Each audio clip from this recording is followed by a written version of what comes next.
Alright guys, so there's a really intriguing matchup coming up in the super middleweight division. And that's between WBC champion Badou Jack and former IBF champion Lucian Bute. I think this is a very intriguing fight, I honestly do. I wasn't expecting this fight. I wasn't expecting Lucian Bute to be getting another title shot anytime soon. But I'm very glad that he is, because although Lucian Bute has had his ups and downs in his career, I think he accounted himself really well in the James DeGale fight. I was expecting James DeGale to win that fight, and he did win the fight on points as I thought he would. But Lucian Bute, he really put up a great effort. You know, he really tried his best, and he showed flashes of his old self, because ever since the Carl Froch fight, he's had that vulnerability about him, Lucian Bute, because, you know, sometimes when a fighter gets knocked out or suffers a devastating defeat, a lot of the times they don't recover very well. And Lucian Bute, in the fights following that fight, you know, he really did look vulnerable, particularly in the Dennis Grachev fight. He looked scared to death of getting hit in that fight, and the Pascal fight too. In the Pascal fight, you know, that was a fight Lucian Bute could have won. Like, he had the talent to win that fight if he'd have just gone to the body, been a bit more assertive and a bit more tactful. He could have won that fight, but his confidence, or his lack of confidence, got in the way, and he ended up allowing Pascal to just outthink him and ambush him and win the fight on points. But, you know, in the James DeGale fight, I thought that Lucian Bute looked very good in that fight. You know, he seems back to his old self. He seems to have that confidence and that swagger back, and I think that it took a fight like DeGale to really bring that out of him, to really bring him back to his old self. So what do I think about Badou Jack as a fighter? Badou Jack, the WBC champion in this fight. Badou Jack, you know, it was a similar situation with him. He had that defeat to Derek Edwards, where it was a very surprising defeat. A lot of people were pretty shocked when that happened. Derek Edwards blew him away in the first round, and it was a very bad defeat. But to Badou Jack's credit, he came back really well from that defeat. I mean, he recovered mentally almost instantly. I mean, and then fought Anthony Dirrell for the WBC title. Anthony Dirrell, who had a lot of hype in America. A lot of people believed that Anthony Dirrell was going to be a long-term champion. And Badou Jack, to a lot of people's surprise, beat Anthony Dirrell. Personally, I wasn't surprised. I actually thought Badou Jack had a really good chance. I didn't pick him to win, but I thought he had a really good chance going into that fight, because I just felt that people were focusing too much on that Derek Edwards knockout, and I just felt that Badou Jack in that fight, it was a little bit lackadaisical. You know, he went into the fight unprepared. He obviously hadn't trained for the fight properly. He obviously didn't take the threat serious. He obviously looked at Derek Edwards' record, or looked at a couple of fight footages and just thought, this is an easy fight, because that's the approach he took to the fight. You could see in the fight that, you know, he was ignoring defense, and he had his hands down, and he was plodding forward, and there was no tact. He didn't take a tactful approach to the fight. Now, let's break this fight down with Lucian Bute. I think that the styles match up really well. You've got Badou Jack, who's very tough mentally and physically. Do you know, it all depends on whether Lucian Bute can get back that momentum that he had earlier in his career. And here's where I think it all went wrong for Lucian Bute. I know that the Carl Froch fans will say that, oh, it was Carl Froch that destroyed Lucian Bute, which obviously that had a lot to do with it. But here's what I think led to that Carl Froch situation, why Lucian Bute was in a bad place. You know, when Lucian Bute fought Carl Froch, in my opinion, he fought Carl Froch at the absolute worst possible moment. I mean, it was the worst time for him that he could have fought Froch, and I'll explain why. You know, Froch had just been in the Super 6, and during the Super 6 tournament, Froch had back-to-back world title fights, back-to-back high-stakes, high-level fights where all the guys were sharp, all the guys knew what was at stake, so their reflexes were sharpened, they were battle-hardened, and, you know, Carl Froch, you know, in those back-to-back fights, he picked up tons of experience. He righted all the bad habits that he had in his career, and he, you know, going into the Bute fight, you know, ending the Super 6, he was in the best state of mind he could possibly have been, you know, being in those back-to-back wars, those back-to-back, you know, really high-level fights. Whereas Lucian Bute, he was a very, very good boxer before he won the world title. Now, when the Super 6 came about, with all the best contenders, or supposedly the best contenders, competing in the tournament, Lucian Bute wasn't able to compete in the tournament because he had a contract with HBO, and he was already signed to fight Labredo Andrade for a rematch.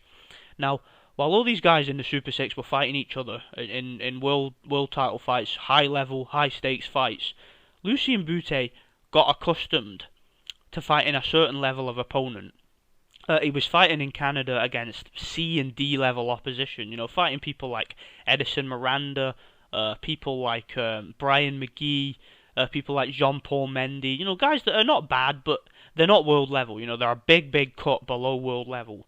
And what you'll notice is, if you look at before Bute was a big name, before he was selling these big arenas in Canada, before he had a lot of notoriety, before that, he was a very, very tactful boxer. He was very slick, very intelligent, and if you look at his early fights, he fought Saki Obika, who was a very good contender, gave Calzaghe a good fight, went on to give Ward a good fight, and Lucian Bute gave Saki Obika a boxing lesson. It was easy. I mean, he absolutely dominated him.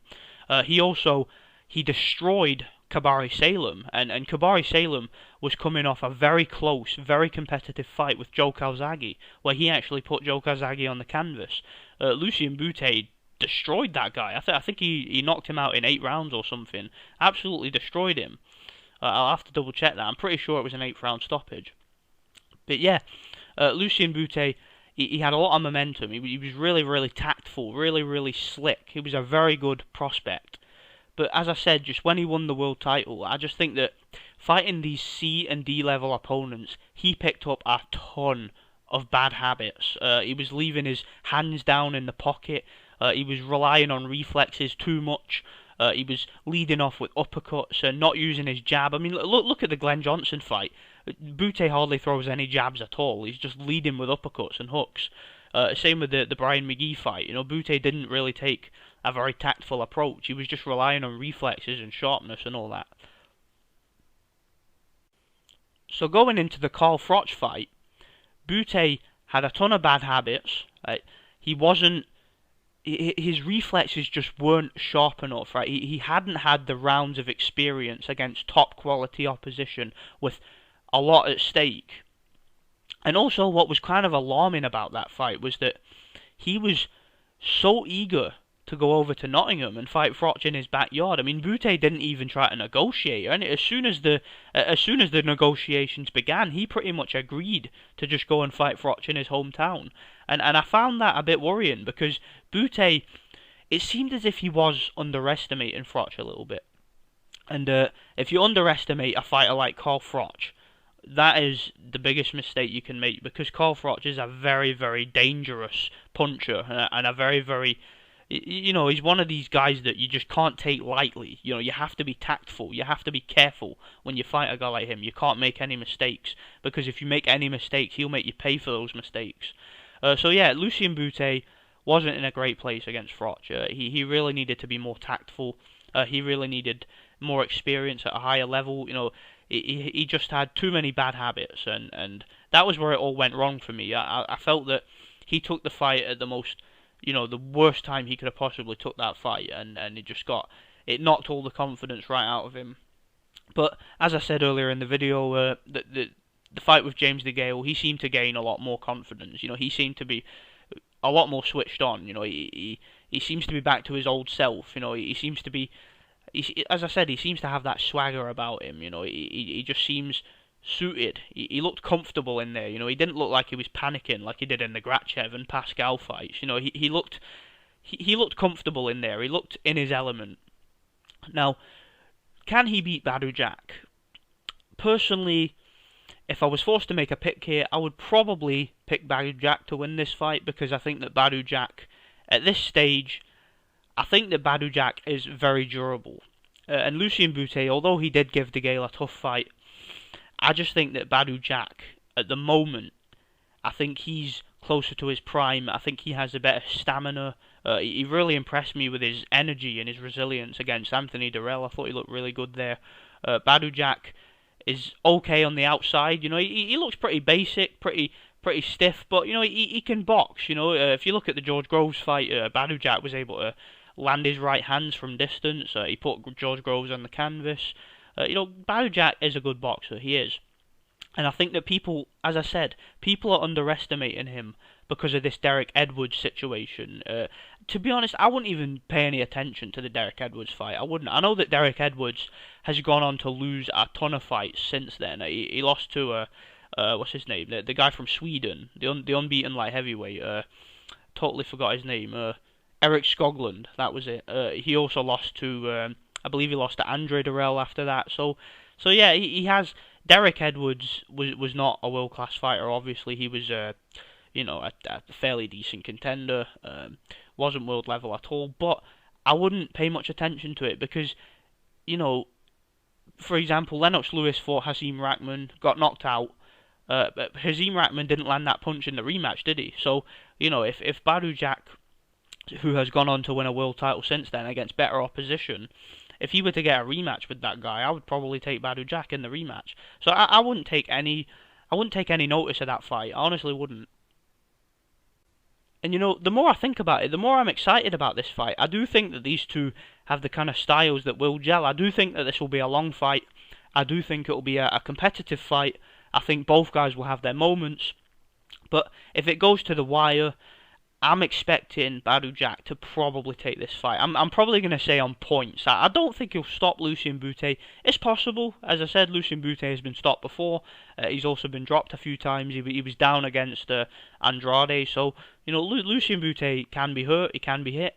But I don't see him getting stopped in this fight. I think that it'll probably be a decision. I'm probably taking Badou Jack to win the fight. Unanimous decision. I think that he will just outwork Bute. I think that he'll outthink him, and I think he'll just take a decision. I think it'll be a competitive, unanimous decision victory for Badou Jack. But it's a great fight, and I'm intrigued, and I'll definitely be watching this fight.